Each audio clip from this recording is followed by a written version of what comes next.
सामीन कराम, आप सुन रही हैं साबिर हुसैन की सच्ची शिकारी कहानियाँ। ये इस सिलसिले की एक दिलचस्प उर्दू कहानी है जिसका नाम है लहू गरम रखने का है एक बहाना। मुझे उम्मीद है आपको मेरी ये काविश पसंद आएगी। आपने अगर अभी तक मेरा चैनल माई वॉइस सब्सक्राइब नहीं किया तो अभी मेरे चैनल को सब्सक्राइब करके बेल नोटिफिकेशन ऑन कर लीजिए ताकि आने वाली हर नई कहानी की इत्तला बर वक्त आप तक पहुंच सके। मालूम नहीं कि मुझे शिकारी कहलाने का हक हासिल है या नहीं, क्योंकि मैंने कभी शेर नहीं मारा। शेर सर्कस में देखे हैं या फिर 2 बार लाहौर के चिड़ियाघर में। मेरे पास दो नाली बंदूक भी नहीं, ना कभी थी। शिकार की कहानियां बहुत पड़ी हैं। हर कहानी में एक आदमखोर शेर लोगों को उठा कर ले जाता है। जब 10-15 इंसान आदमखोर की नजर हो जाते हैं, तो लोग और अफसर किसी शिकारी की खिदमत हासिल करते हैं। शिकारी बंदूक लेकर जाता है, शेर के खाए हुए लोगों के पसमानदगान से दर्दनाक कहानियां सुनता है। डाक बंगले में रहता है, आराम करता है, खाता पीता है, मचान बंधवाता है, बकरा बंधवाता है, और रात के वक्त शेर बकरे को खाने आता है। आखिर शेर मारा जाता है और गांव वाले खुशियां मनाते हैं। शिकारी इसी को कहते हैं जिसने ये ड्रामा खेला हो और जिसने कभी बंदूक ना चलाई हो, कभी मचान पर ना बैठा हो, हांका ना कराया हो, आदमखोर को ना मारा हो। वो भला कैसे शिकारी? हम तो पहले गुलेल से चिड़ियों को मारा करते रहे। जब गांव वालों ने बताया कि बेटा जवान हो गए हो, कहीं नौकरी कर लो, फिर शादी ब्याह की फिक्र करो, तो शिकार धरा धराया रह गया। हम कहीं नौकर तो ना हुए, अलबत्ता शादी हो गई। चंद दिन गुजरे तो ऐसे महसूस हुआ जैसे माँ बाप ने हमें बकरा बना लिया है और एक आदमखोर को फांसने के लिए हमें बांध कर खुद मचान पर जा बैठे हैं। शादी से पहले की बात है कि हम शिकार खेला करते थे। पहले तो गुलेल बनाई, चिड़ियां भी मारी, कव्वे भी, फाख्ता और तोते भी। और एक बार तो एक गिद्ध के सर पर गुलेल मारकर उल्टा दिया था। कई घोंसले उजाड़े, लोथड़ों जैसे नन्हे नन्हे बच्चों को यतीम किया, अंडे तोड़े और पखेरु की बददुआ जो लगी, तो हमने अल्लाह जवाई के घड़े को निशाना बना डाला। अल्लाह जवाई गिला करने हमारे घर आई। हमारी माँ ने उसे नया घड़ा पेश किया। बाप ने माफी मांगी और ये साबित करने के लिए कि ये माफी खलूसे दिल से मांगी गई है, मुझे 3 जूते मारे, फिर ऐसी ऐसी गालियां दी कि अल्लाह जवाई घूंघट की ओट से हमारी माँ को देखकर हिच हिच करके हंसने लगी। उसका गुस्सा ठंडा पड़ गया और वो बड़ी देर हमारी माँ के पास बैठी अपने ससुराल को कोसती रही। हमारा कसूर माफ हो गया, हमारी माँ और अल्लाह जवाई की दोस्ती पक्की हो गई। हमारा ख्याल था कि अल्लाह जवाई ने हमें बख्श दिया है, लेकिन वो हाथी और ऊंट की तरह कीना परवर निकली। वो इस तरह कि 5 साल के बाद वो हमारी सास बन गई। हमसे एक घड़ा क्या टूटा कि अपनी किस्मत ही फूट गई। अब 5 लड़कियां और 4 लड़के हैं। घर में वो हांका होता है कि हम उस कोने से भागकर उस खुदरे में जा छुपते हैं, इस खुदरे से भागकर उस कोने में जा पना लेते हैं। बाहर आते हैं तो बीवी शिस्त बांधे नजर आती है। ये सब उन परिंदों की बद्दुआ का नतीजा है जिन्हें हमने गुलेलों से मारा था, या उन गीदड़ों और खरगोशों की बदरूहों की फुटकार जिन्हें हमने कुत्तों से मरवाया था। ये तो खैर खानदानी मंसूबाबंदी का मौजू है, मैं तो शिकार की बात कर रहा था। 10 जमातें पास की तो शिकार की एक कहानी पढ़ी जो इतनी अच्छी लगी कि ढूंढ ढूंढ कर ऐसी कहानियां पढ़ने लगे। अफ्रीका में बंदूकों से दरिंदों के शिकार के अलावा कुत्तों से शिकार खेलने के किस्से भी पढ़ने में आए। अपनी तबीयत बचपन से ही शिकारी थी। बंदूक से शिकार खेलने को दिल उछल उछल जाता था, लेकिन बंदूक हमारी दस्तरस से बहुत ही दूर थी। गुलेल तो थी, लेकिन अब उम्र ऐसी थी कि गुलेल उठाते शर्म आती थी। जब कुत्तों के शिकार के किस्से पढ़े तो दोस्तों से कहा कि भाइयों, कुत्ते इकट्ठे करो और चलो शिकार को चलें। मैंने दोस्तों को बरतानिया के लॉर्डों और हिंदुस्तान के नवाबों और राजों महाराजों के किस्से सुनाए कि वो किस तरह घोड़ों पर सवार होकर कुत्तों से हिरन, बारहसिंगे, शेर और चीते शिकार करते हैं। हमने कुत्तों की तलाश शुरू कर दी। खरीदने का तो सवाल ही पैदा नहीं होता था। जहां कहीं सुराग मिलता था कि किसी की कुतिया ने पिल्ले जने हैं, तो हम सिफारिशें लेकर वहां पहुंच जाते और एक दो पिल्ले उठा लाते। एक बार बुल्टीरियर नस्ल के 2 पिल्ले चोरी भी किए थे जो बड़े होकर निहायत खूंखार शिकारी निकले। उन दिनों हमारे इलाके में कुत्ते लड़ाने का बहुत रिवाज था। اس لیے لوگ لڑنے والے کتوں کی نسل کو زیادہ پسند کرتے تھے، لہٰذا ہمارے پاس 2 شکاری بل ٹیریئر اور 5 لڑنے والے کتے آ گئے، جنہیں ہم خونے جگر سے پالنے لگے۔ انہی دنوں ہمارے ہاں ایک امیر کبیر زمیندار فوت ہو گیا۔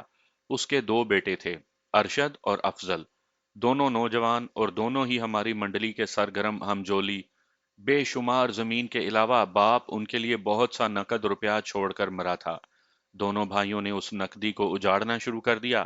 یہ مجھے آج محسوس ہو رہا ہے کہ انہوں نے باپ کی دولت کے ساتھ ناانصافی کی تھی، مگر اس وقت ہم نے ان کی خوب حوصلہ افزائی کی تھی۔ اتنا ضرور ہے کہ انہوں نے شراب تو دور کی بات ہے، سگریٹ تک کو منہ نہ لگایا، شہر میں جا کر سینما نہ دیکھا، اور دولت کے نشے میں گردن اونچی کر کے دوسروں کو حقیر نہ جانا۔ 2 دوست ایسے تھے جو عیاشی کو فحاشی میں بدلنا چاہتے تھے، لیکن انہیں اپنی محفل سے نکال دیا گیا تھا۔ انہوں نے ایک روز مشورہ دیا تھا کہ جہلم سے ناچنے گانے والی 1 2 طوائفوں کو لایا جائے اور گاؤں میں جشن منایا جائے۔ دونوں بھائی ارشد اور افضل جہلم گئے اور وہاں سے ایک ہارمونیم، ایک ڈھولکی اور گھنگرو لے آئے۔ انہوں نے یہ ساز بیٹھک میں رکھ کر ایک میراثی ملازم رکھ لیا اور دوستوں سے کہا کہ جسے گانے کا شوق ہے وہ گائے، اور جسے بجانے کا شوق ہے وہ میراثی سے ہارمونیم سیکھ لے، اور جو ناچنے کا دل دادا ہے وہ گھنگرو باندھ کر ناچا کرے۔ کوئی 3 ماہ کے بعد ہم میں سے 2 لڑکے ناچ کے ماہر ہو گئے۔ 2 3 ہارمونیم میں طاق اور تقریباً سبھی گانے لگے۔ گاؤں والوں کو یہ فائدہ ہوا کہ بیاہ شادی پر کسی کو باہر سے قوال نہیں بلانے پڑتے تھے، ہم فی سبیل اللہ سب کی خدمت کرتے تھے۔ یہ ان دنوں کی بات ہے جب دیہات میں ابھی بجلی نہیں پہنچی تھی، اس لیے وہاں ریڈیو بھی نہیں پہنچے تھے اور ٹرانزسٹر بھی ایجاد نہیں ہوئے تھے، اور اسی لیے دیہات فلمی گانوں سے بھی محفوظ تھے۔ ہم صاف ستھرے گانے گایا کرتے تھے، مگر 2 حادثے ایسے ہو گئے کہ ہم نے گانے بجانے کا سلسلہ ہی توڑ ڈالا۔ ہوا یوں کہ ہمارا ایک دوست خوبرو بھی تھا اور خوشگلو بھی۔ رات کے وقت جب وہ گاؤں کی کھلی فضا میں گاتا تھا تو گاؤں پر سناٹا طاری ہو جاتا تھا۔ ایک روز اس نے مجھے رازداری سے بتایا کہ فلاں گھر کی لڑکی نے اسے راہ میں روک کر دیوانہ وار اظہار محبت کیا ہے۔ میرا یہ دوست خاصا پریشان تھا، کیونکہ گاؤں میں عشق و محبت کو ہم سب گناہ سمجھتے تھے، پھر بھی ان کی محبت چوری چھپے پروان چڑھنے لگی۔ مگر لڑکی کو کسی اور کے ساتھ بیاہ دیا گیا۔ شادی کے تیسرے ہی مہینے لڑکی پاگل ہو گئی۔ وہ کھیتوں میں نکل جاتی تھی اور بلند آواز سے گاتی پھرتی تھی: دن چڑھیا تے بانکیاں ناراں، لڑیاں کھوہ ول بن کتاراں، اڑ گئے پنچھی مار اڈاراں۔ یہ گانا میرا دوست اکثر گایا کرتا تھا۔ آخر ایک رات وہ گھر سے غائب ہو گئی اور تیسرے دن اس کی لاش گاؤں سے 2 میل دور ایک کھڈ سے ملی۔ اس کی لاش جگہ جگہ سے کھائی اور نوچی ہوئی تھی۔ دوسرا حادثہ زیادہ افسوسناک تھا۔ ایک اور لڑکی ہمارے ایک دوست کو محبت کے پیغام بھیجنے لگی۔ یہ دوست بھی پریشان ہو گیا۔ گاؤں کی بہو بیٹیوں کو ہم نوجوان سگی بہنیں اور گاؤں کی عزت سمجھا کرتے تھے۔ یہاں میں یہ بتا دینا ضروری سمجھتا ہوں کہ یہ محبت فلمی قسم کی نہیں تھی، بلکہ اس میں پاکیزگی تھی۔ ہمارا دوست ٹالتا رہا۔ آخر ایک رات لڑکی نے عجیب حرکت کی۔ وہ ہاتھ میں قرآن اٹھائے ہمارے دوست کے گھر چلی گئی اور اسے کہا کہ یہ نہ سمجھنا کہ میں بدکار ہوں۔ لو، درمیان میں قرآن رکھ دیتی ہوں، اپنے ماں باپ سے کہو کہ میرے رشتے کے لیے میرے ماں باپ کے پاس جائیں۔ اگر ایسا نہ ہو سکے تو مجھے اپنے ساتھ کہیں لے چلو جہاں ہم شادی کر لیں۔ اتنی دیر میں لڑکی کے 2 بھائی اور اس کا باپ لڑکی کو ڈھونڈتے وہاں جا پہنچے۔ نتیجہ یہ ہوا کہ ڈانگ سوٹا چلا، لڑکی کا بھائی قتل ہو گیا، ہمارا دوست زخمی اور اس کے بڑے بھائی کو عمر قید ہو گئی، اور یہ عداوت ابھی تک چل رہی ہے۔ دونوں خاندان ایک دوسرے کا خون بہاتے اور عدالتوں میں پیشیاں بھگتتے رہتے ہیں۔ اس دوسرے حادثے کے بعد ارشد اور افضل نے ہارمونیم، ڈھولکی اور گھنگروؤں کو کوڑے کباڑ کے کمرے میں پھینک دیا۔ ہم 6 7 دوست ایک کتا پال رہے تھے۔ ارشد اور افضل کو بھی شکار کا شوق چرایا تو انہوں نے لوگوں سے شکاری نسل کے پلے مانگنے کے بجائے شکاری کتے قیمتاً خریدنے کی مہم شروع کر دی۔ ان کے پاس روپے پیسے کی کوئی کمی نہیں تھی۔ ان کا ایک چچا کوہاٹ فوج میں ملازم تھا۔ اس نے کوہاٹ سے انہیں 2 کتے بھیجے۔ دونوں بو گیر کتے تھے، بہت تیز بھاگتے تھے، لیکن دونوں بالکل بہرے تھے، لطیف سی آہٹ بھی نہیں سن سکتے تھے۔ ایک تازی نسل کا کتا سرگودے سے آ گیا ताज़ी लंबी लंबी टांगों वाला कुत्ता होता है, जिस्म इस कदर दुबला कि पसलियां आसानी से गिनी जा सकती हैं। दौड़ में किसी नस्ल का कुत्ता उसकी गर्द को भी नहीं पहुंच सकता, हिरन तक को जा लेता है। उसकी रफ्तार की वजह से हमारे इलाके में उसे जहाजी कुत्ता भी कहा करते हैं। शिकार में ताजी कुत्ते का साथ होना इसलिए लाजमी समझा जाता है कि ये दूसरे कुत्तों से बहुत पहले शिकार से जा उलझता है।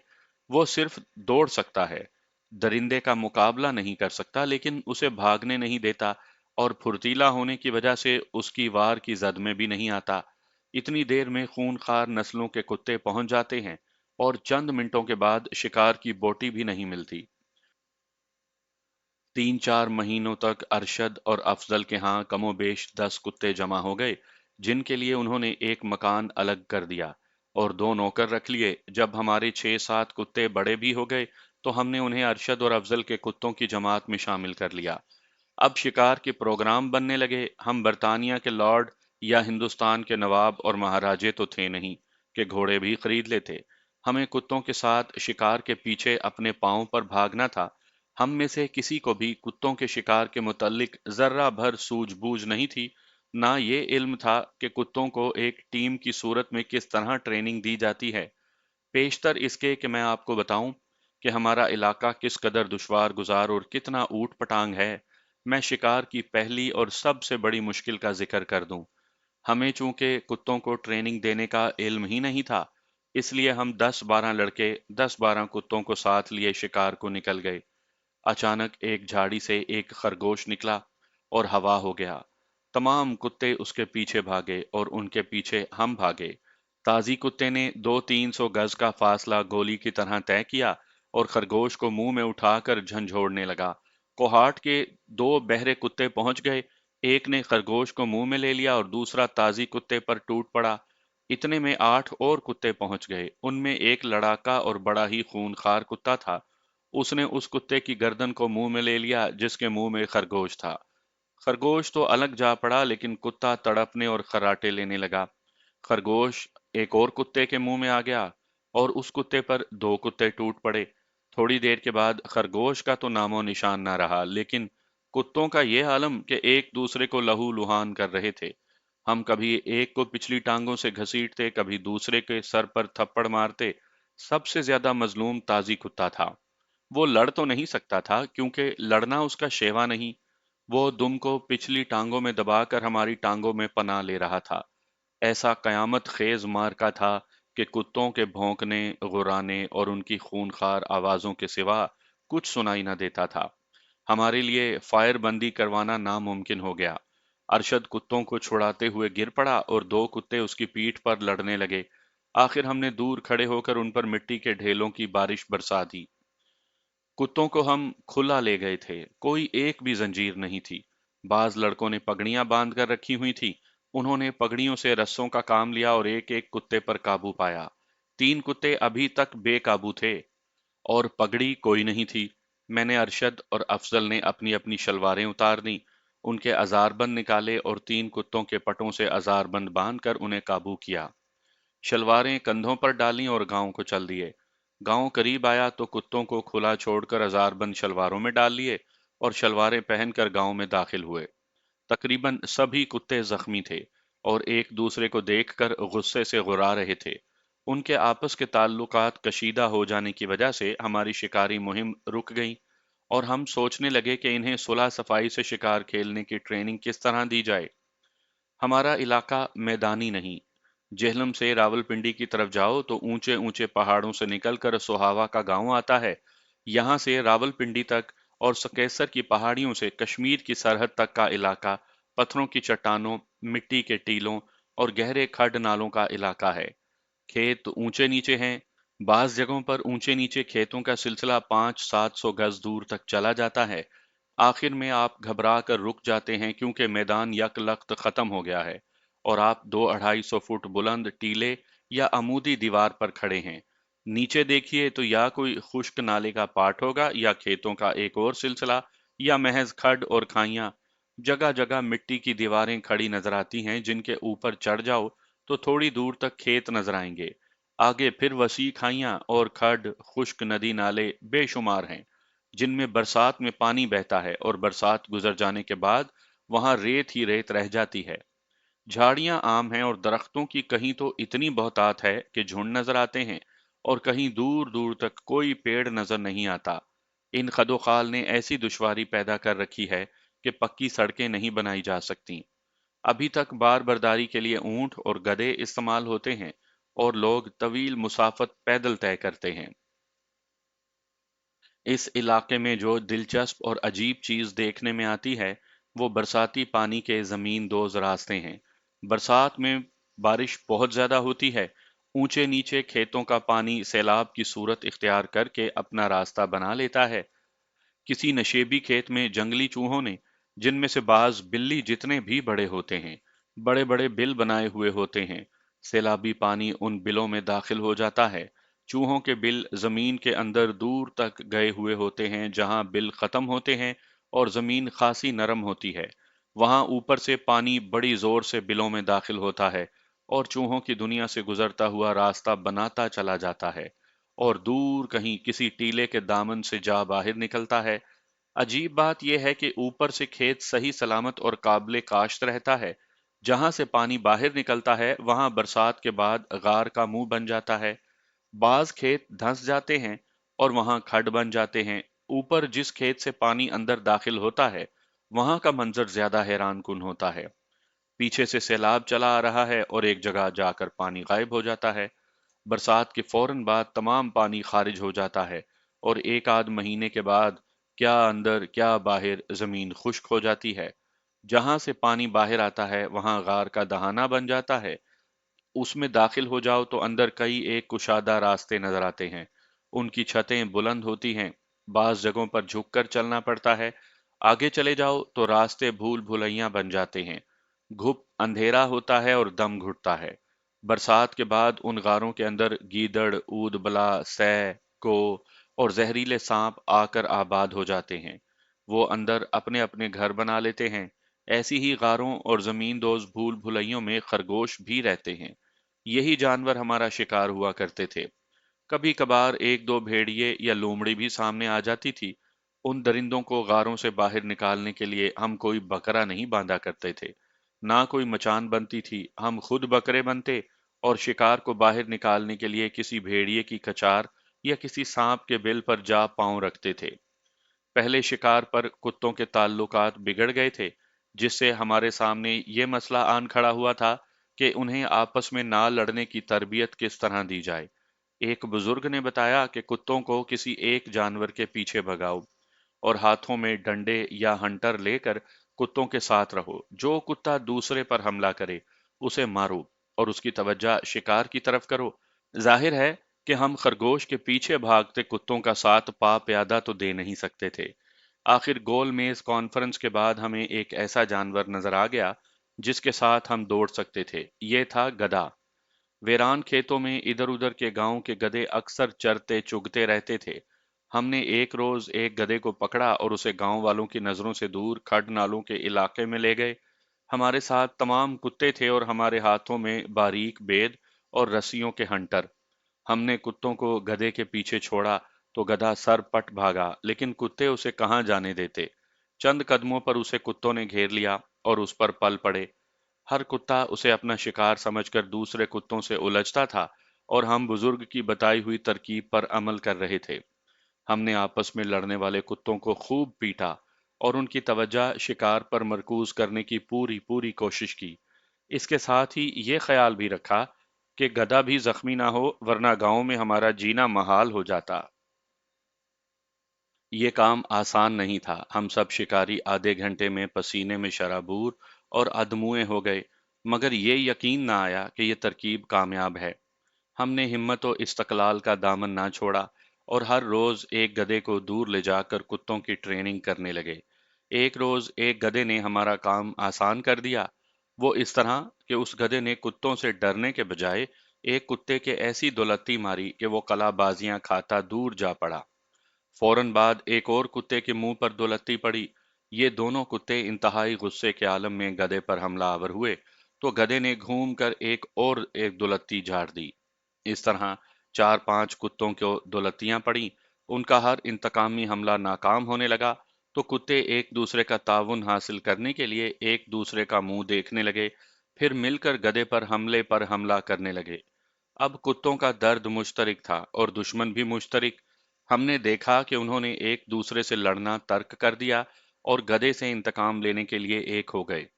हम कुत्तों की नफ्सियात समझ गए और हर रोज उसी गधे की खिदमत हासिल करने लगे। कुत्तों को तो हमने गधे की दौलतियों से लहू लुहान करवा लिया, लेकिन उनके बाहमी इख्तलाफात खत्म हो गए। वो जूं ही उस गधे को देखते, निहायत खुश असलूबी से उसे घेरे में ले लेते और जरा सी देर में उसे गिरा देते। गो हमारे लिए ये मुश्किल पैदा हो जाती कि गधे को उनसे सही सलामत छुड़वा लिया जाए। जब सब कुत्ते एक टीम की सूरत में तैयार हो गए, तो एक रोज हम शिकार को निकले। हर कोई अपने अपने घर से दो दो रोटियां, अचार या अंडे या साग साथ ले आया। पानी की कोई जरूरत नहीं थी, क्योंकि हमारे इलाके में कहीं भी निकल जाओ, प्यासा मरने का खतरा बिल्कुल नहीं होता। हम दूर वेराने में निकल गए। मिट्टी के टीलों और खड नालों के इलाके में मुश्क लेने वाले दो कुत्ते बेताबी से जमीन को सूंघते इधर उधर भाग रहे थे, और बाकी तमाम कुत्तों को हमने जंजीरों से बांध रखा था। सिर्फ ताजी कुत्ता मुश्क लेने वाले कुत्तों के साथ आजादी से घूम रहा था। हम 4.5 मील दूर निकल गए। ना कोई खरगोश उठा, ना गीदड़। थोड़ी दूर से हमें एक बूगीर कुत्ते की ऐसी दिलदोज चीख सुनाई दी कि हम एक बार तो दहल गए। मान बाद दूसरा कुत्ता दर्द से बिलबिलाकर चीखा, और दोनों कुत्ते बहुत तेज भागते हम तक पहुंचे। वो बुरी तरह चीख रहे थे। दोनों कुत्तों के नथनों से लेकर गर्दन से जरा पीछे तक एक एक लकीर नजर आई, और दोनों के नथनों से खून बह रहा था। कुत्तों को किसी ने या तो बड़ी जोर से बेद मारे थे, या चमड़े के हंटर। दोनों कुत्ते गुस्से के आलम में फिर उधर को भागे, मगर रुककर हमारी तरफ देखने लगे। वो यकीनन अपने साथी कुत्तों को साथ लेकर जाना चाहते थे। हमने तमाम कुत्तों के पटों यानी कॉलरों से जंजीरें खोल दी, और 14 कुत्ते तूफान की तरह अपने मजरूह और मजलूम साथियों की मदद को जा पहुंचे। हम 10-12 शिकारी भी उनके पीछे दौड़ पड़े। कुत्ते खड्ड में उतर गए, लेकिन दो कुत्ते चीखते चिल्लाते खड्ड से निकल आए और जमीन पर लोट-पोट होने लगे।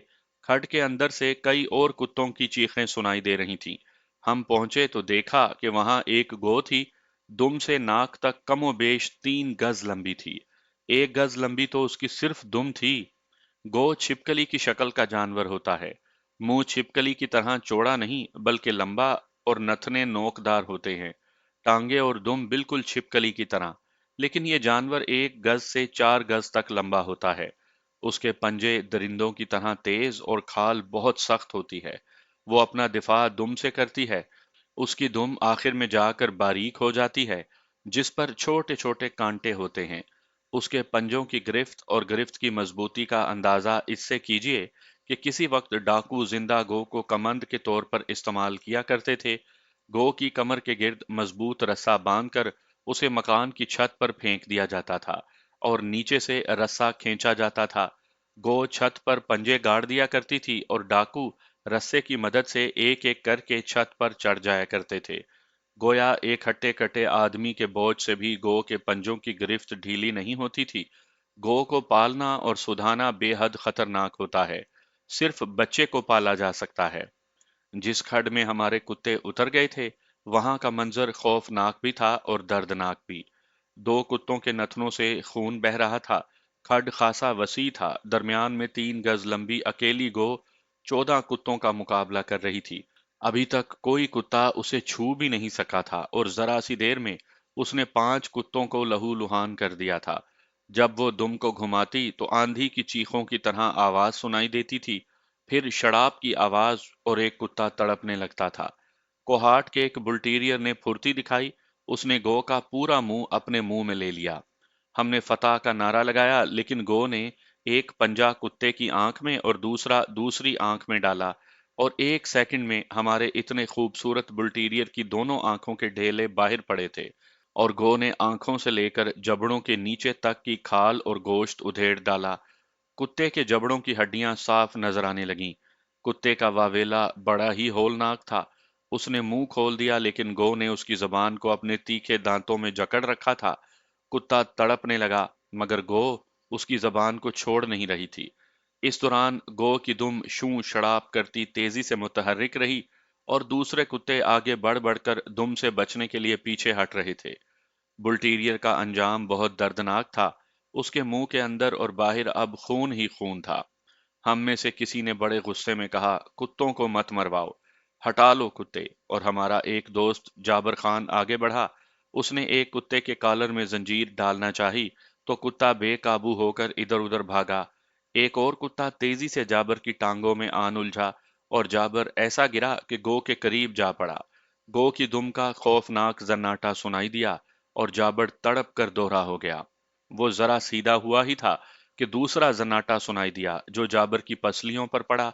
हमने भागकर उसे टखनों से पकड़ा और घसीट लिया। फिर उसे उठाकर खड्ड से बाहर लाए। उसकी आंखें बाहर को आ रही थी, रंग लाश की तरह जर्द और सांस इस तरह रुक रही थी जैसे अभी हमेशा के लिए रुक जाएगी।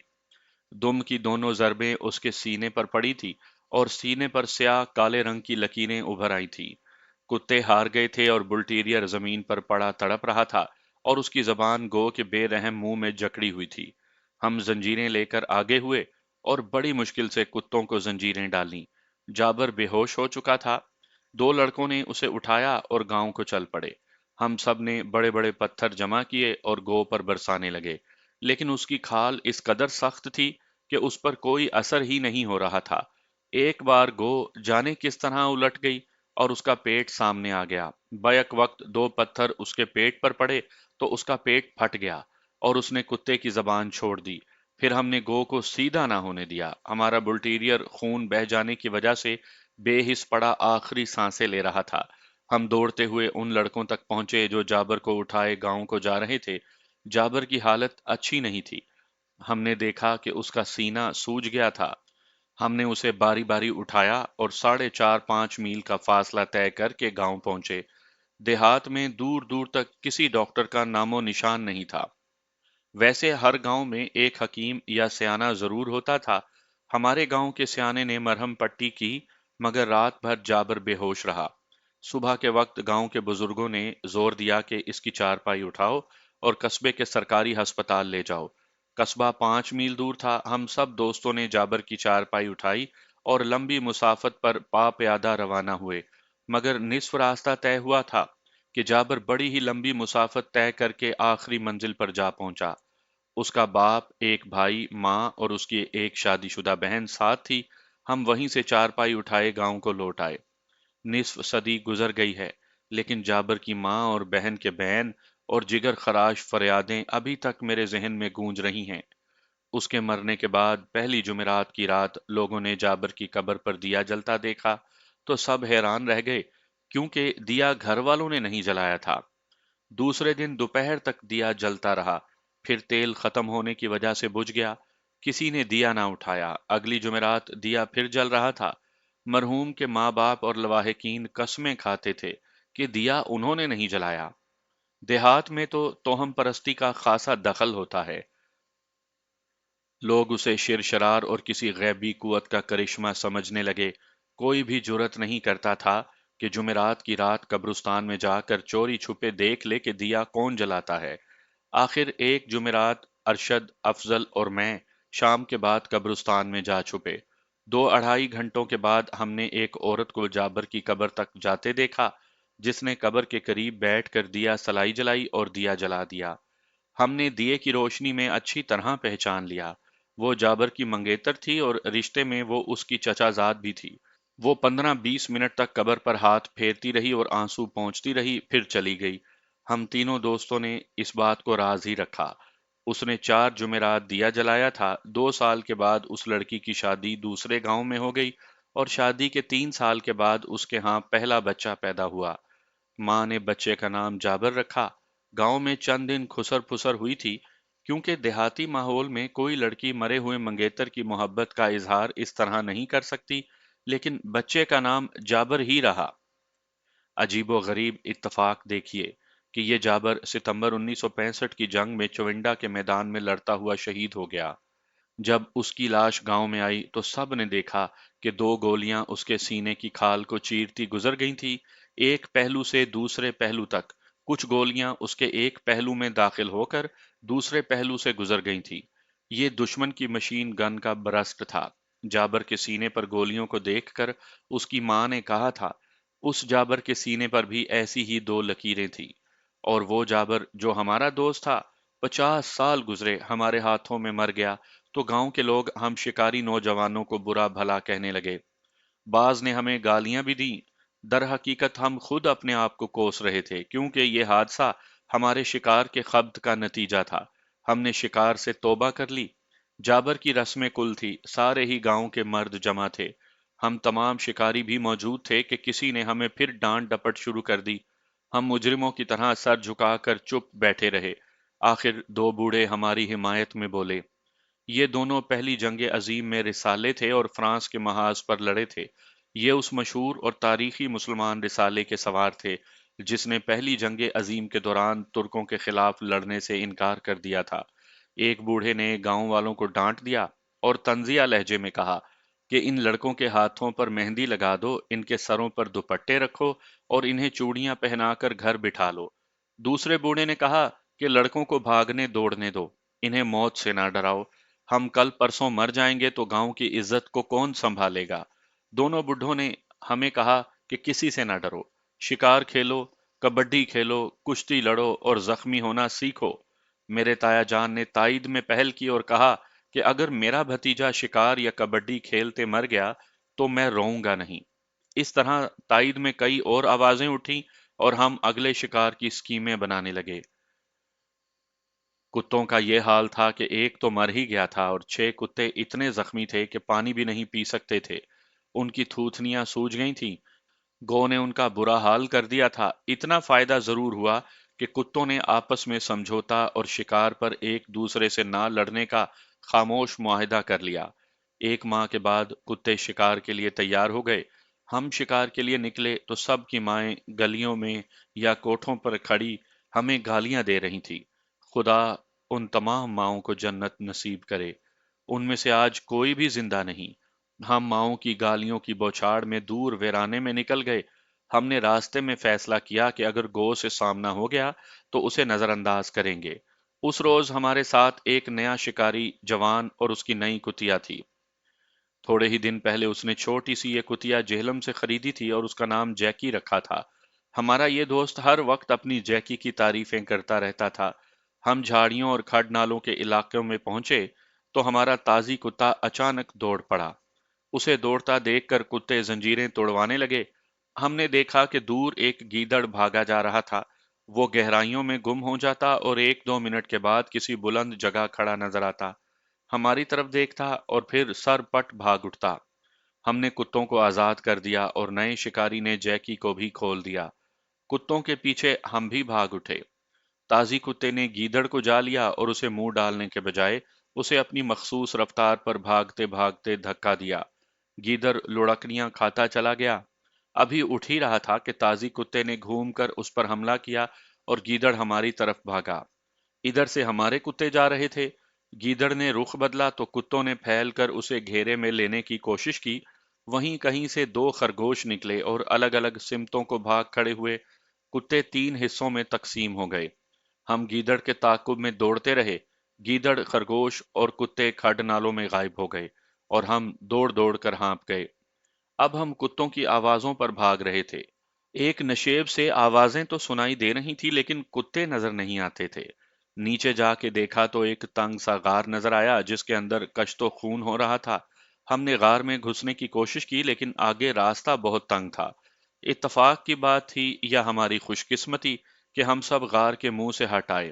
ہم ہٹے ہی تھے کہ پھنکار سی سنائی دی اور سیاہی مائل بادامی رنگ کا 1-2-2.5 گز لمبا سانپ باہر نکلا۔ ہمیں دیکھ کر اس نے پھن پھیلا دیا۔ اس کے پیچھے اسی سائز کا ایک اور سانپ نکلا۔ ہم بھاگ کر بلندی پر ہو گئے لیکن ہمیں کتوں کے متعلق یہ پریشانی ہونے لگی کہ سانپوں نے کسی کتے کو ڈس لیا ہوگا۔ ہم نے دور سے ڈھیلے مارے تو سانپ غار میں واپس جانے کے بجائے ایک طرف بھاگ گئے اور ذرا ہی دیر کے بعد ایک کتا باہر آیا۔ اس کے منہ میں گیدڑ کی ایک ٹانگ تھی، پھر دوسرا، پھر تیسرا، چوتھا اور پانچواں کتا بھی نکل آیا۔ ہر ایک کے منہ میں اپنے اپنے حصے کا گیدڑ کا گوشت تھا۔ उनके अंदाज से पता चलता था कि वो सांपों से महफूज है। हम दूसरे कुत्तों की तलाश में निकले तो हमें ज्यादा परेशान ना होना पड़ा। सब के सब खुद ही हमारे पास आ गए और बड़े मजे से खरगोशों का गोश्त खाने बैठ गए। हम थकन से चूर जमीन पर दराज हो गए, लेकिन हमारे नए शिकारी दोस्त की कहर आलूद और गरजदार आवाज ने हमें चौंका दिया। उसने बम की तरह फटते हुए कहा, मेरी जैकी कहाँ है? उसका लहजा बिल्कुल ऐसा था जैसे किसी के सीने पर पिस्तौल रख कर कहा हो, हैंड्स अप, हिले तो गोली मार दूंगा। हम चौंक तो गए, मगर किसी ने उसकी तरफ तवज्जो न दी। वो दरअसल बदमिजाज इंसान था। उसने आवाज में और ज्यादा गुस्सा और कहर भर कर कहा, सुअर के बच्चे अपने अपने कुत्ते संभाल कर लेट गए हैं, मेरी जैकी को ढूंढो। हम सब खिलखिलाकर हंस पड़े तो वो और बिफर गया। अफजल ने कह दिया, छोड़ दो यार, उसे गीदड़ उठा ले गया है, अब तुम्हारी जैकी गीदड़ों को जन्म देगी। हमारे यार ने पहले तो अफजल को बहुत गालियां दी, फिर कहा, मेरी जैकी, तुम उसे ऐसा वैसा समझते हो? गीदड़ सामने आता तो उसकी बोटी बोटी कर देती। गुस्से से उसके मुंह से झाग निकल रही थी और हम उसकी गालियों पर हंस रहे थे। जब वो गुस्से से पागल होने लगा तो हम सब जैकी को तलाश करने लगे। हर कोई जैकी जैकी पुकारने लगा। हम जैकी की तलाश में बिखर गए। थोड़ी देर के बाद अरशद भागा आया और राजदारी से बोला, आओ आओ सभी आ जाओ, तुम्हें जैकी दिखाऊं। वो सबको इकट्ठा करके कहने लगा कि आवाज ना निकले, दबे पांव चलना। हम उसके पीछे पीछे चलने लगे। एक नशेब में निहायत दिलचस्प मंजर देखा। एक झाड़ी के करीब जैकी उकड़ू बैठी थी और एक जंगली चूहा जो कद काठ में औसत दर्जे की बिल्ली जितना था, जैकी के सामने बैठा था। उसने जैकी की शह रग को मुंह में पकड़ रखा था। जैकी की आंखें बाहर को निकली हुई थीं और वो निहायत बरखुरदारी से चूहे के सामने बैठी हुई थी। उसके मुंह से हल्की सी भी आवाज नहीं निकल रही थी। हम उनके करीब गए तो जैकी ने उठने की कोशिश की, लेकिन चूहे ने हल्का सा झटका दिया तो जैकी फिर बैठ गई। हम सब कहकहा लगाकर हंसे, मगर चूहा जरा भी न डरा। इतने में जैकी का आका हाँफता हुआ आन पहुंचा तो मैंने उसे कहा, ये लो भाई, तुम्हारी जैकी बैठी है। उसने जैकी को चूहे की हिरासत में देखा तो पहले एक गाली दी, मालूम नहीं हमें या चूहे को। फिर एक पत्थर उठाकर चूहे को दे मारा, मगर पत्थर चूहे को लगने के बजाय जैकी के सर पर पड़ा। जैकी उठ खड़ी हुई, लेकिन चूहे ने उसकी शह रग को ना छोड़ा और झटक कर जैकी को फिर बिठा लिया। चूहा बहुत ही निडर था और था बिल्ली जितना बड़ा। हम सब उसकी तरफ भागे तो वो जैकी को छोड़कर करीब ही अपने बिल में लापता हो गया। जैकी की ज़हनी कैफियत ये हो गई कि वो इंतहाई तेज रफ्तारी से हम सब के गिर्द चक्कर काटने लगी। फिर हर एक की टांगों में घुसकर खौफ से गुर्राने और फिर भागने लगी। बड़ी मुश्किल से उसे पकड़ा और उसके कॉलर में जंजीर डाली, लेकिन वो नाचती कूदती ही रही। हमारे कुत्ते गीदड़ और खरगोश का गोश्त खाकर इधर उधर से पानी पी आए थे और बैठे आराम कर रहे थे। दिन का पिछला पहर शुरू हो चुका था। हम जरा और आगे निकल गए और हमारे दोनों बूगीर कुत्ते एक तंग सी खो में मुंह डालकर नीचे जमीन पर रगड़ने और बेताबी से भौंकने लगे। अंदर जरूर कोई जानवर था। हमने बुलटीरियर और एक मोंगरियल नस्ल के कुत्ते को खोल दिया। वो सीधे खो के मुंह में गए और मोंगरियल अंदर चला गया। अंदर से उसका वावेला सुनाई दिया जैसे उसे कोई चोट पड़ी हो। उसके पीछे बुलटीरियर भी अंदर चला गया। हम सिर्फ आवाजों से बता सकते थे कि अंदर कोई मार का लड़ा जा रहा है। 10-12 मिनट के बाद बुलटीरियर बाहर निकला। वो बहुत ही बेचैन था। फिर मोंगरियल की दुम, फिर पिछली टांगें नजर आईं और वो किसी चीज को घसीट कर ला रहा था। आखिर वो बाहर निकल आया तो देखा कि उसने एक सै के मुंह को मुंह में जकड़ रखा था। सै, जिसे सही भी कहते हैं, छोटी छोटी टांगों वाला जानवर होता है। उसके तमाम जिस्म पर 3 इंच से 12 इंच तक लंबे लंबे कांटे होते हैं, जिनका रंग स्याह और सफेद होता है। उनकी नोकें बहुत तेज और किसी हद तक जहरीली होती हैं। उन कांटों में सै का सिर्फ मुंह नजर आता है। खतरे के वक्त सह तमाम कांटे खड़े कर लेता है और कोई कुत्ता, भेड़िया या कोई और दरिंदा उसे कहीं से भी पकड़ नहीं सकता। कुत्ता करीब जाए तो सह कांटों को जोर से खड़ा कर लेता है और कुत्ते का मुंह जगह जगह से जख्मी हो जाता है। ये जानवर गंदुम की फसल और घास खाता है। इसके पांव इंसान के नन्हे से बच्चे की तरह होते हैं। एक रिवायत मशहूर है कि अगर सह का कांटा किसी के घर की दीवार में रख दो तो उस घर में हमेशा लड़ाई होती रहती है। खुश किस्मती से हमारे कुत्ते के मुंह में सै का मुंह आ गया था और वो उसे घसीट लाया था। जूं ही दूसरा कुत्ता उस पर हमला आवर हुआ, सै ने कांटों से उसका इस्तकबाल किया। उस कुत्ते के चेहरे से जगह जगह खून बहने लगा। मूंगरियल ने उसका मुंह ना छोड़ा। दूसरे कुत्ते जंजीरों में थे और हमें घसीट रहे थे, लेकिन हम उन्हें छोड़ना नहीं चाहते थे, वरना सब जख्मी हो जाते। आखिर उन्हें छोड़ दिया और अकेले सै ने, जिसका मुंह एक कुत्ते के मुंह में था, तमाम कुत्तों को कांटों से जख्मी कर दिया। लेकिन मूंगरियल ने सै का मुंह चबा डाला और उसके कांटे बेजान होकर उसके जिस्म के साथ चिपक गए। हम सै को गांव में घसीट लाए। कुत्ते उससे इंतकाम लेने को टूट टूट पड़ते थे, लेकिन कांटों को देखकर पीछे हट आते थे। हमने सै का पेट चाक करके खाल उतार दी और कुत्तों ने उसका गोश्त खा लिया। उसकी खाल से कांटे निकाल दिए गए। ये सैकड़ों कांटे गांव के बच्चों के हाथ लगे तो घर घर से गालियों और लान तान की आवाजें सुनाई देने लगीं। कोई भी घराना इस मनहूस कांटे को अपने घर में नहीं रखना चाहता था। बच्चों ने कांटे घरों में और इधर उधर छुपा दिए। हमने भी तजर्बे के तौर पर एक दो मकानों की दीवारों में कांटे रख दिए, लेकिन किसी घर में लड़ाई न हुई। कुत्तों ने सै का गोश्त खा लिया तो हमें बुजुर्गों ने बताया कि उसका गोश्त बहुत गर्म होता है। हमने उसका असर फौरन देख लिया। कुत्तों का ये हाल हो गया कि उनकी जबानें बाहर निकली हुई थीं और वो पानी पीते जाते थे। कोई 2 घंटों में उन्होंने इतना पानी पी लिया जितना वो 2 दिनों में पिया करते थे। बाज कुत्तों का पसीना भी निकल आया था। उसके बाद हम 8वें 10वें रोज शिकार पर जाने लगे। एक बार एक कुत्ता खो में दाखिल हुआ तो चीखता और तड़पता हुआ बाहर निकला। वो गिरा और मर गया। उसका सारा जिस्म नीला पड़ गया। अब हम 2 टॉर्चें भी साथ ले जाने लगे थे, क्योंकि गारों और खोहों के अंदर देखना पड़ता था। अफजल टॉर्च लेकर अंदर गया तो वो भी भाग आया, कहने लगा कि अंदर बहुत बड़ा सांप बैठा है। एक दो कुल्हाड़ियों और एक दो लाठियां तो हमारे पास होती ही थीं। हमने खो के दहाने के करीब छुप कर बैठने की जगह बना ली और कुल्हाड़ियां तान कर 2 लड़के बैठ गए। अफजल फिर खो में गया और सांप को लाठी से छेड़कर पीछे हटने लगा। सांप फुनकार कर उसकी तरफ दौड़ा। ये बड़ी खतरनाक हरकत थी। अफजल खासा फुर्तीला नौजवान था। उसने लाठी लंबी करके आगे रखी और सांप लाठी पर हमले करता बाहर निकल आया। यूं ही बाहर निकला, उस पर 2 कुल्हाड़ियां पड़ीं और सांप 3 हिस्सों में कट गया। दोनों बूगीर कुत्ते खो के अंदर चले गए। अब अंदर से कुत्तों के साथ गीदड़ के भौंकने की आवाजें भी सुनाई देने लगीं और थोड़ी देर के बाद 2 गीदड़ निकले और रॉकेटों की तरह हमारे दरमियान से गुजर गए। कुत्ते पीछे भागे और कोई 200 गज दूर दोनों को जा लिया। फिर उस खो से एक सै निकल आया, जिसने भागने के बजाय एक जगह रुककर तमाम कुत्तों का मुकाबला किया। कुत्ते उसके मुंह को पकड़ना चाहते थे, लेकिन सै हर बार कांटे खड़े करके कुत्तों को जख्मी कर देता था। जब कुत्ते बेहाल हो गए तो हमने कुल्हाड़ियों से सै को मार दिया। 4 साल गुजर गए। हम दौड़ में इस कदर तेज और हमारी टांगों में इस कदर कुवत पैदा हो गई थी कि हम टीलों, टीकरियों और खड नालों को कुत्तों के साथ फलांगते चले जाते थे। फेफड़ों में इतनी जान थी कि किसी नौजवान का दम फूलता नहीं था। इस अरसे में हमारी शिकारी पार्टी की नफरी 40 और कुत्तों की तादाद 30 तक पहुंच चुकी थी। लेकिन इस फौज में अब जैकी और उसका आका नहीं था। इसकी वजह यह थी कि जैकी हमारे कुत्तों में घुल मिल गई तो हमारे 4 निहायत आला नस्ल के कुत्ते शिकार से मुंह फेर कर जैकी की मोहब्बत का शिकार हो गए। जहां मोहब्बत होती है वहां रकाबत भी जरूर होती है। ये चारों कुत्ते एक दूसरे के दुश्मन हो गए और उन्होंने एक रोज एक गीदड़ के पीछे भागते आपस में जंग ना करने के मुआहदे को तोड़ दिया।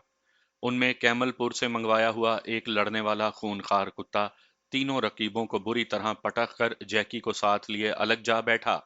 फिर उसने मोहब्बत का ये सबूत पेश किया कि जब कुत्ते गीदड़ का गोश्त खा रहे थे तो उस कुत्ते ने एक कुत्ते को गर्दन से जा दबोचा और उसे बेरहमी से झंझोड़ कर परे फेंक दिया। फिर उसके हिस्से का गीदड़ का गोश्त उठाकर जैकी के सामने जा रखा।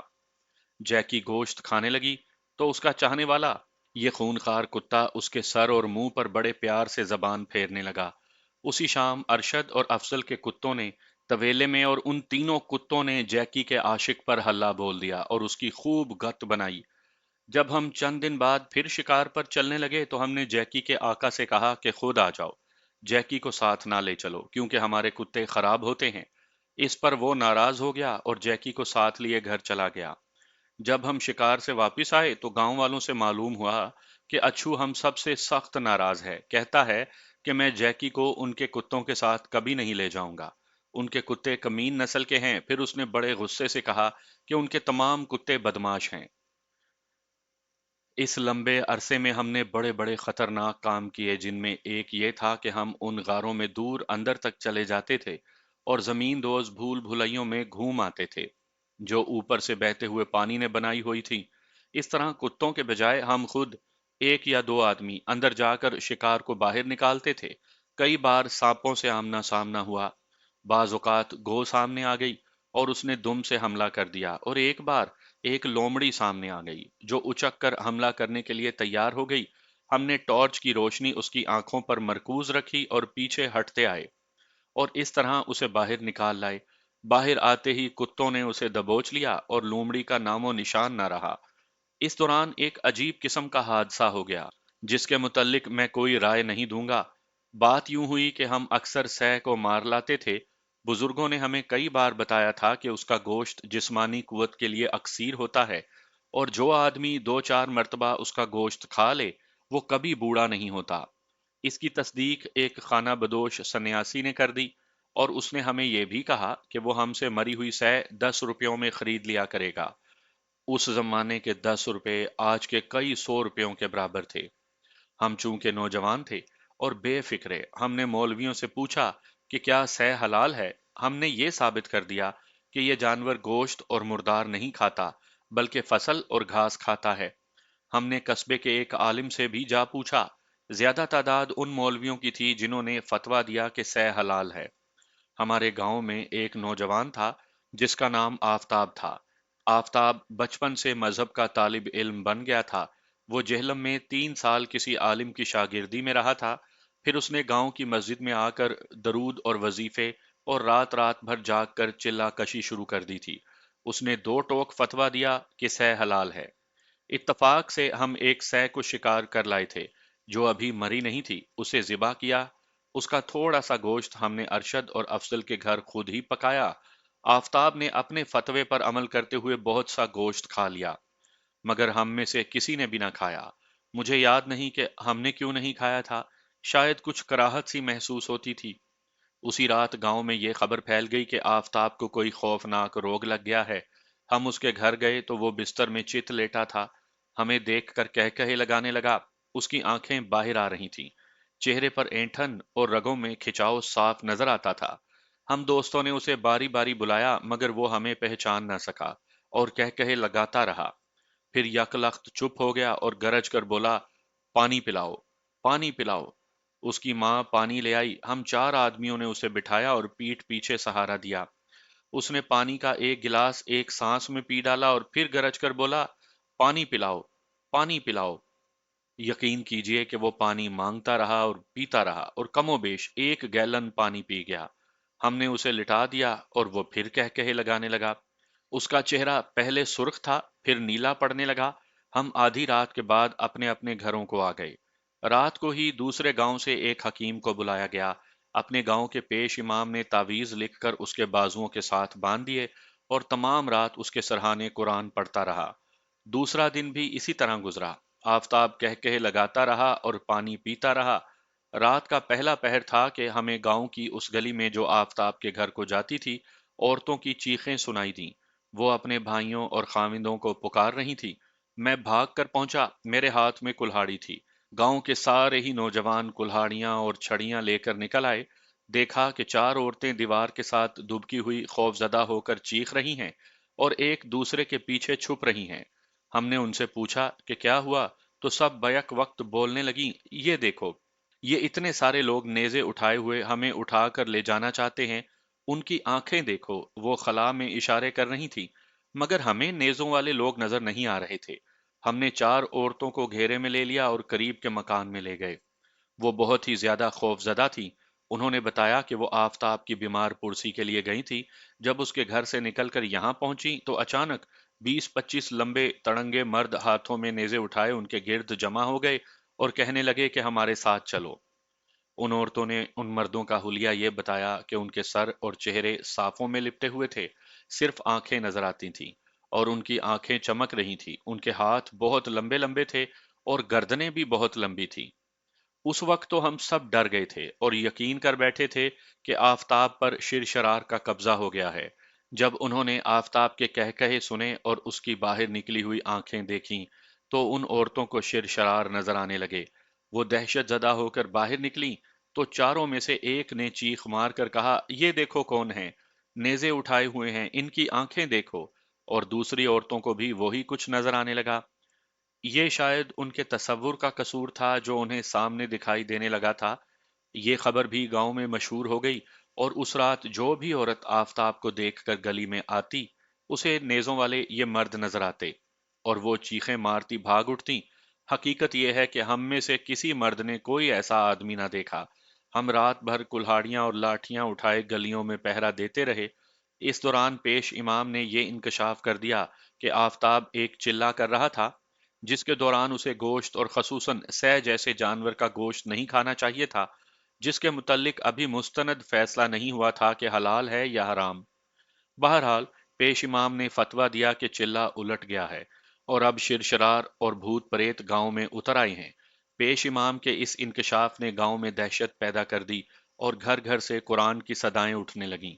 दूसरे दिन हम दो तीन दोस्त बूढ़ों, सियानों और पेश इमाम की मर्जी के खिलाफ घोड़ों पर 5 मील दूर कस्बे में गए। एक खाली घोड़ी साथ थी। वहां एक हिंदू डॉक्टर होता था। उसे आफताब का हाल बताया और कहा कि घोड़ी साथ है, हमारे साथ चलो। हमने उसे यह भी बताया कि वो अगर आफताब को ठीक कर दे तो हम उसे मलका विक्टोरिया के रुपयों की पूरी थैली पेश करेंगे।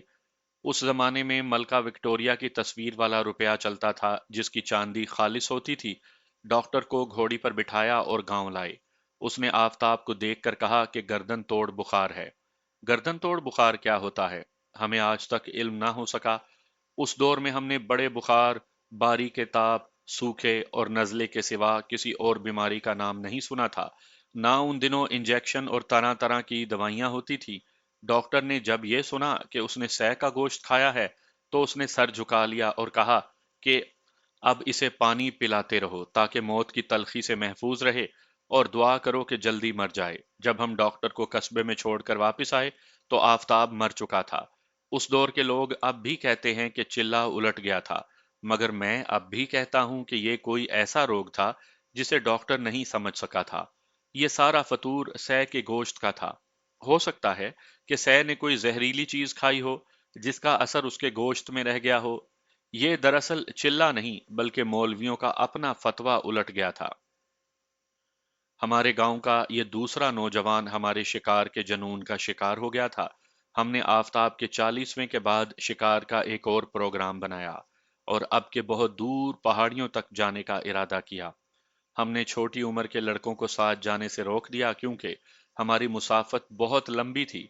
कोई 6 मील गए होंगे कि मिट्टी की एक अमूदी दीवार में एक गार देखी। दीवार के ऊपर से लेकर दूर तक ऊंचे नीचे खेतों का सिलसिला चला गया था। बूगीर कुत्ते गार के अंदर चले गए और हम बाहर रुक गए। दूसरे कुत्ते शिकार के इंतजार में बेताब थे। हम दरअसल 10 मील और आगे पहाड़ियों तक जाना चाहते थे, जिनका सिलसिला सकेसर की खूबसूरत वादी तक जा पहुंचता है। कुत्तों को जाने कैसी मुश्क आई कि वो गार में घुस गए। थोड़ी दूर तक दोनों की दबी दबी आवाजें सुनाई देती रहीं, फिर खामोशी तारी हो गई। हमने बाहर से कुत्तों को पुकारा, विस्लें बजाईं, लेकिन कुत्ते बाहर ना आए।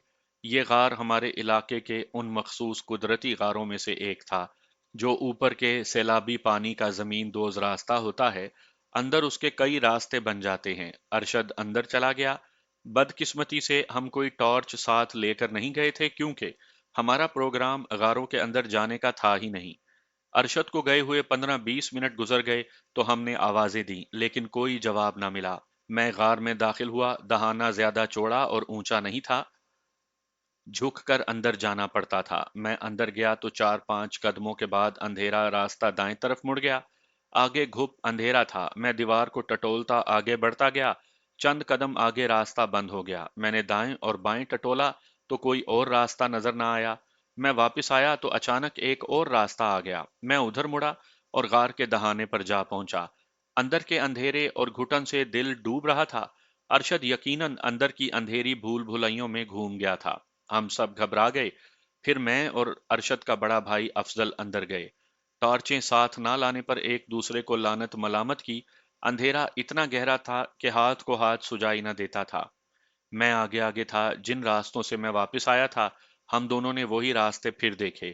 افضل نے چھت کو ٹٹولا تو ایک جگہ اوپر چھت کھلی ہوئی محسوس ہوئی، ایک طرف دیوار ڈھلانی تھی۔ افضل اوپر چڑھ گیا اور اس نے مجھے آواز دی، میں بھی اوپر آ گیا۔ اوپر ایک خاصا کھلا راستہ تھا اور گھپ اندھیرا۔ ہم نے ارشد کو آوازیں دیں مگر کوئی جواب نہ ملا۔ یہ راستہ آگے سے بند تھا۔ ہم نے دیواروں کو ٹٹولا اور ایک طرف راستہ تو نظر آ گیا لیکن اس قدر فراخ کہ ادھر ادھر ہاتھ مارنے کے باوجود کوئی دیوار محسوس نہ ہوئی۔ فرش اونچا نیچا تھا۔ ہم جھکے جھکے ادھر ادھر چلنے لگے اور ایک اور راستہ آ گیا لیکن دم گھٹنے لگا۔ اس کے علاوہ یہ ڈر بھی محسوس ہونے لگا کہ ہم کہیں بھٹک نہ جائیں۔ اس وقت تک ہم جہاں جہاں گئے تھے وہ تمام راستے ذہن سے اترتے جا رہے تھے۔ اندر کی اندھیری اور ڈراؤنی فضا کا یہ اثر خاص طور پر محسوس کیا کہ دماغ سوچنے سے عاری ہوتا جا رہا تھا۔ ہم نے ارشد کو پھر آوازیں دیں، افضل نے اپنے کتوں کو بلایا لیکن خاموشی۔ ہم واپس ہوئے اور ایک معجزہ ہے کہ ہم اوپر کے حصے سے نیچے اتر آئے، پھر نیچے کے راستوں سے گزرتے باہر نکل آئے۔ ہماری گھبراہٹ بڑھ گئی۔ ہم سب دوڑ کر ٹیلے کے اوپر چلے گئے اور سب ساتھی پھیل کر دیکھنے لگے کہ غار کا اوپر کا راستہ کہاں سے شروع ہوتا ہے۔ دور دور تک زمین پر کوئی کھلا دہانہ نظر نہ آیا۔ 500-600 گز دور چھوٹا سا ایک گاؤں تھا۔ ہم گاؤں میں بھاگ گئے۔ بہت سے آدمی ہمارے گرد جمع ہو گئے۔ ہم نے گھبراہٹ کے عالم میں انہیں بتایا کہ ہمارا ایک ساتھی غار میں گم ہو گیا ہے۔ 10-12 آدمی گھروں کو بھاگے اور کدالیں اور بیلچے لے کر نکل آئے۔ ان کی حرکات میں اس قدر پھرتی تھی کہ ہم اور زیادہ ڈر گئے۔ ایک بوڑھے نے ہمیں گالی دے کر کہا کہ تم نے اچھا بھلا جوان گم کر دیا۔ تم اس علاقے کے رہنے والے ہو اور تمہیں معلوم نہیں کہ پانی مار کے اندر کے راستے کتنے خطرناک راستے ہوتے ہیں۔ ان میں جن بھوت بھی جا کر نہیں نکل سکتے۔ ایک نے کہا چارپائی اور پانی کا گھڑا بھی لے چلو۔ چارپائی کے نام سے ہمارے دل ڈوب گئے۔ ہم ارشد جیسے خوبرو اور خوش طبع نوجوان کو ضائع نہیں کرنا چاہتے تھے۔ دل اس حادثے کو قبول کرنے پر آمادہ نہیں تھا۔ کیا وہ لوگ ارشد کی لاش اٹھانے کے لیے چارپائی ساتھ لے جا رہے تھے؟ گاؤں کے 10-12 آدمی کدالیں اور بیلچے اٹھائے سر پٹ بھاگتے غار کے منہ تک جا پہنچے۔ ان کے پیچھے پیچھے چارپائی اور پانی کا ایک گھڑا آ گیا۔ ایک آدمی غار کے اندر آ گیا اور باہر نکل آیا۔ اس نے مشورہ دیا کہ اندر جانا بیکار ہے۔ وہ سب اوپر چلے گئے۔ ایک بوڑھے نے ہم سے پوچھا کہ اوپر سے بتاؤ کہ تم غار کے اندر کس کس سمت کو گئے تھے۔ میں نے اور افضل نے اندازے کے مطابق اوپر لکیریں ڈال کر گاؤں والوں کو وہ زمین دوز راستہ سمجھایا جہاں ہم گئے تھے۔ بوڑھے نے زمین پر کئی جگہوں پر لاٹھی کا سرا مارا اور ایک جگہ رک کر کہنے لگا کہ یہاں سے کھودو، کھو دور نہیں۔ گاؤں والوں نے دیکھتے ہی دیکھتے 3-4 گز چوڑا اور 1.5-2 گز گہرا گڑھا کھود ڈالا۔ پھر کسی نے کہا اب آہستہ، اور 2 کدالیں پڑیں تو نیچے سے زمین بیٹھ گئی اور کوئی 5-6 گز گہرائی میں طے نظر آنے لگی۔ 2 آدمی نیچے اتر گئے اور غائب ہو گئے۔ وہ بلند آواز باہر والوں کو بتاتے رہے کہ وہ کہاں ہیں۔ بوڑھا دہانے پر بیٹھا انہیں پکار پکار کر ان کی رہنمائی کرتا رہا۔ یوں معلوم ہوتا تھا جیسے بوڑھے کو نظر آ رہا ہے کہ زمین کے اندر کیا ہے۔ چند منٹوں کے بعد زمین کے نیچے سے آواز آئی، مل گیا، مل گیا۔ پھر آواز آئی، ابھی زندہ ہے۔ ہمارے دل بہت تیزی سے دھڑکنے لگے اور ہماری نظریں گڑھے کے اندر کے دہانے پر جم گئی۔ بہت دیر کے بعد، جو شاید بہت زیادہ نہیں تھی، دہانے میں ایک آدمی نظر آیا اور اس کے کندھے پر ارشد کی ٹانگیں تھیں۔ دوسرا آدمی نظر نہیں آتا تھا۔ اس نے کندھے کی طرف سے شاید ارشد کو اٹھا رکھا ہوگا۔ بڑی مشکل سے انہوں نے ارشد کو سیدھا کیا۔ اس کا سر کندھوں پر ڈھلکا ہوا تھا اور وہ بے ہوش تھا۔ دونوں آدمیوں نے اسے کھڑا کر کے اوپر اٹھایا تو اوپر سے 2 آدمیوں نے جھک کر اسے کندھوں سے پکڑا اور آہستہ آہستہ باہر نکال لیا۔ اسے چارپائی پر ڈالا اور اس کے منہ پر پانی کے چھینٹے مارے گئے۔ ساتھ ہی منہ کھول کر چلو سے پانی ڈالا گیا لیکن ارشد ہوش میں نہ آیا۔ گاؤں والوں نے چارپائی اٹھائی اور گاؤں کو چل پڑے۔ راستے میں انہوں نے ہمارے باپ دادا کے نام پوچھے۔ ہم ان کے لیے اجنبی نہیں تھے۔ وہ ہمارے گاؤں کے ہر بڑی عمر کے آدمی کو جانتے تھے۔ گاؤں میں ایک حکیم تھا، اس نے ارشد کی ناک کے سامنے خشک سی کوئی جڑی بوٹی رکھ دی اور ایک آدمی سے کہا کہ اس کے سینے پر آہستہ آہستہ مالش کرتے رہیں۔ ہم حیران و پریشان کھڑے دیکھ رہے تھے۔ ارشد کا رنگ لاش کی طرح زرد تھا۔ حکیم نے اس کے منہ میں ایک دوائی کے چند قطرے ڈالے اور تقریباً 3 گھنٹوں کے بعد ارشد نے آنکھ کھولی۔ وہ گھبرانے والا جوان نہیں تھا، اس نے بولنے کی کوشش کی مگر بول نہ سکا۔ ہم نے حال پوچھا تو اس نے مسکرا کر سر ہلایا کہ ٹھیک ہوں۔ دن کے پچھلے پہر تک وہ اٹھ بیٹھا لیکن بہت کمزور ہو گیا تھا۔ ہم نے گاؤں والوں سے کہا کہ ہمیں ایک گھوڑی دے دیں، ارشد کو اس پر بٹھا کر لے جائیں گے، لیکن ان لوگوں نے انکار کر دیا، کہنے لگے کہ بالکل ٹھیک ہو جائے گا تو ہم خود اسے تمہارے گاؤں پہنچا دیں گے۔ بڑے شرم کی بات ہے کہ اس حالت میں بھی ہم اسے بھیج دیں۔ ہم 15-16 لڑکے تھے۔ گاؤں والوں نے ہمیں مرغیاں کھلائیں اور 8 مرغیاں ذبح کر کے ان کے پر اتارے اور مرغیاں ہمارے کتوں کے آگے پھینک دیں۔ پھر ہم نے دیکھا کہ ہمارے کتوں کے لیے دودھ کی پوری بالٹی آ رہی تھی۔ معلوم ہوا کہ یہ دودھ کئی گھروں سے جمع کیا گیا ہے۔ شام کے وقت ہم ارشد کو وہیں چھوڑ کر اپنے گاؤں پہنچے اور ارشد کے متعلق سب کو اطلاع دی۔ اسی شام ارشد کی ماں اور برادری کے 2-3 آدمی اس گاؤں چلے گئے۔ تیسرے روز ارشد بالکل صحت یاب ہو گیا تو اسے اپنے گاؤں آنے کی اجازت ملی۔ ارشد اتنا ہی بتاتا تھا کہ وہ غار میں داخل ہو کر اوپر والے سوراخ میں داخل ہو گیا تھا۔ وہاں سے اسے کھلا راستہ مل گیا جو کئی جگہوں سے بند تھا، لیکن کوئی نہ کوئی راستہ مل جاتا تھا۔ کتے اس کے آگے تھے اور اسے ان کی آوازیں سنائی دیتی نہیں تھی۔ پھر اس کا سر چکرانے لگا اور وہ واپس چل پڑا۔ وہ کئی ایک راستوں پر چلا مگر ہر راستہ بند تھا۔ پھر اسے کوئی ہوش نہ رہا۔ جن 2 آدمیوں نے اسے زمین کی ان ہولناک بھول بھلائیوں سے نکالا تھا، انہوں نے بتایا کہ ارشد زمین کے نیچے کی دنیا میں ایک فراخ جگہ کھڑا تھا جہاں کی چھت خاصی اونچی تھی۔ اس کی پیٹھ دیوار کے ساتھ تھی اور سر کندھے پر ڈھلکا ہوا تھا اور سخت تیز بدبو تھی، جیسے قریب ہی مردار پڑے ہوئے ہوں۔ ارشد کا مر جانا یقینی تھا، پھر اس کی لاش بھی نہ ملتی، لیکن گاؤں والوں کو اندازہ تھا کہ پانی کا راستہ کہاں سے کہاں تک ہے۔ ارشد بظاہر صحت یاب ہو گیا، لیکن اس کے پھیپھڑے دن بدن خراب ہونے لگے اور دکھ کی علامتیں ظاہر ہونے لگیں۔ راولپنڈی جا کر ایکس رے کروایا تو پھیپھڑے صاف نکلے، لیکن پھیپھڑوں کے روگ نے اسے چارپائی پر ڈال دیا۔ بہت علاج کروائے لیکن ارشد بہت ہی تیزی سے آخری منزل کو جا رہا تھا۔ کسی ڈاکٹر کو مرض کا سراغ نہ ملا اور 1 مہینے تک ارشد ہڈیوں کا ڈھانچہ بن کر ہم سے ہمیشہ کے لیے جدا ہو گیا۔ معلوم نہیں کہ زمین کے اندر کیسے زہریلے جراثیم اس کے پھیپھڑوں اور جگر میں گھر کر گئے تھے۔ ہمارا شکار ختم ہو گیا۔ ارشد ہی تو روح رواں تھا۔ اس کے بھائی نے کتے فروخت کرنے کا ارادہ کیا تو گاؤں کے بزرگوں نے ہم سب کو اکٹھا کر کے کہا کہ مرے ہوں کے ساتھ جیتے جی نہ مرو، گاؤں میں شکار کے شوق کو قائم رکھو۔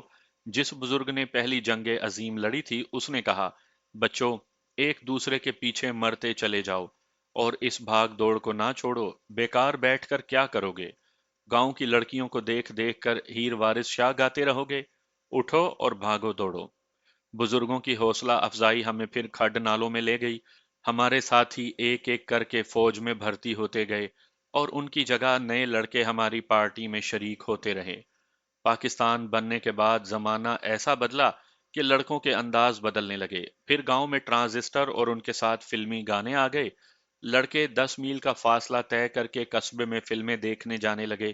دیہات میں ہیر، سونی اور سسی کی جگہ سبیہا، مسرت نذیر اور نیلو نے لے لی، اور یہاں بھی عشق و محبت کے ڈرامے شروع ہو گئے۔ لیکن ہم ٹیلوں اور ٹیکریوں کو پھلانگتے جوان ہوئے تھے۔ بہت سے لڑکوں کو اپنے ساتھ بھگا بھگا کر جوان کیا تھا۔ وہ سب کشمیر کی پہلی جنگ لڑے، پھر وہ ستمبر 1965 کی جنگ لڑے۔ تقریباً سبھی محاذوں پر ہمارے گاؤں کا ایک ایک جوان موجود تھا۔ ان میں 6 جوان کمانڈو میں بھی تھے جو دشمن کے مورچوں کے پیچھے جا کر دشمن کی کمر توڑتے رہے۔ ہمارے گاؤں کے جاں بازوں میں سے 6 شہید ہوئے، 4 جسمانی لحاظ سے معذور ہو کر گھر آ گئے اور باقی ابھی پاک فوج میں ہیں۔ وہ جب جنگ کی باتیں سناتے ہیں تو شکار والی اصطلاحیں بولتے ہیں۔ ان کی نگاہ میں دشمن گیدڑ یا خرگوش تھا۔ وہ اکثر سنایا کرتے ہیں کہ وہ رات کی پٹرول یعنی گشت پر جاتے تھے تو دشمن کی پوزیشنوں میں چلے جایا کرتے تھے اور دشمن کے ایمونیشن ڈمپ کی مشک لے لیا کرتے تھے، پھر گرنیڈ پھینک کر سارا ایمونیشن اڑا کر رکھ دیتے تھے۔ کشمیر کی پہاڑیوں پر وہ بندروں کی طرح چڑھ جاتے تھے اور دشمن کو وادیوں میں بکھیر کر تباہ کر دیتے تھے۔